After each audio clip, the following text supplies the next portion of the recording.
Page. I wrote this poem when I was 3 years sober, and now, July 8th of this year, I just passed 6 years sober, and I just want to share the poem that I wrote. It says, I got a gun to my head, 6 pounds of pressure, and I'll be guaranteed dead. A trigger is a simple little device. Fuck you, keep your advice. 14 years, an alcoholic nut, they always say follow your gut. The needle, the vein, the slow burn that eases the pain. The bottle, the shot, lying to yourself about what you're really not. The powder, the little snort, will cover up where you fell up short. The powder, the blush, the mirror to cover while you feel inferior. We all have certain afflictions, those problems we hide, addictions. When a trigger pulls and a firing pin hits, it'd be like a batter seeing a 103-mile-an-hour pitch. Strike. How did I get here? This is, slowly the hope of recovery and happiness has become a haircut that's short on sides and longer on top. That's right, a fade. I see the families and the wives, and all I've known is excuses and hanging out in dark, smoky dives. Bottle got me hungry, but rather would drink this rumble than buy some meat, avoiding family reunions and birthdays because I can't stand the heat. Trapped, alone, my eyes are bright, but my soul is cold. Always joking and laughing, because if you knew the thoughts in my head, our friendship would be like a car rusted in the field, old. The devil is right, and I am a failure and suck. So I called in again today, so this thing called responsibility I can duck. Today's the day I die, and I'm okay with it. Daddy always said the bed you make, you will one day have to lie. I'm ready, Satan, and you finally won. So hand me the gun. Boom, now it's done.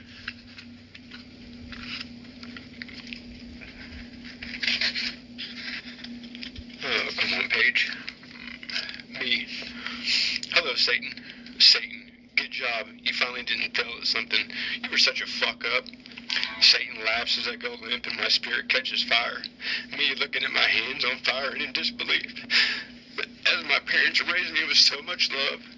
Satan, why are you shocked? Me. It hurts so much. I wanted another chance. Satan, you had your chance and you took the easy way at first glance. It was July 8, 2016. Drunk and done with trying, I called my father.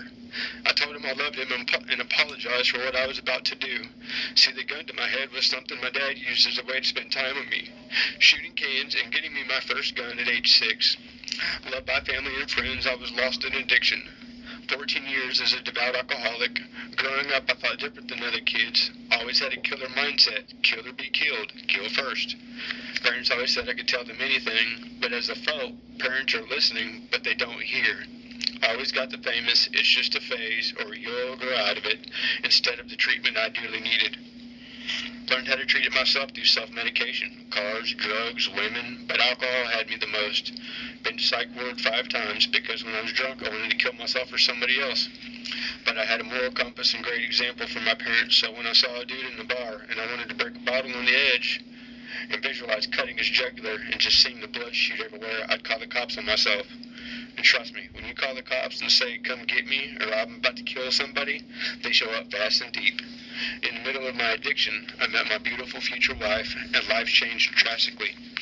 When we first started dating, I still had that fuck it attitude. We went to Walmart, and there was a group of guys standing in the middle of the entrance, to the point women and everybody was having to walk away around them. I walked in and stood in the middle of the group and told them politely, why don't you guys fucking stand somewhere else? Ready to beat or get beat, I look back and my girlfriend isn't behind me anymore, but instead I see her walking back to the car. I catch up to her, and when I asked her what she was doing, she informed me that if I was with her, I couldn't do that stuff because if they had a knife or a gun, then she could die too. That was wake-up call number 1. Fast forward, July 11, 2016, about to get out of another psych ward after a 3-day state order hold. She gave me an ultimatum. She just said to bottle the boys. We had a 15-year-old, or a 16-year-old and a 5-year-old son at the time. Wake-up call number 2. I quit that moment and decided it was time to change for good. I am now 499 days sober as of the point of writing that poem, but now it's over 6 years, and glad God gave me another chance. See, you feel lost in hope, but there's always a better way.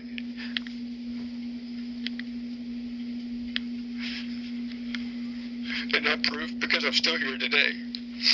If you need to talk about anything, then don't hesitate to call me or email me, because sometimes our words typed are more genuine than the words we lie to ourselves with. I know suicide, murder, hate, love, depression, anxiety, addiction, but above all else, I know there can be success.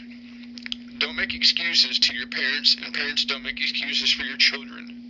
I put myself and many around me through the mud so much my skin was stained. You can beat anything, and anything can beat you if you let it. I hope somebody struggling reads or hears this and sees that it's time to be truthful to yourself.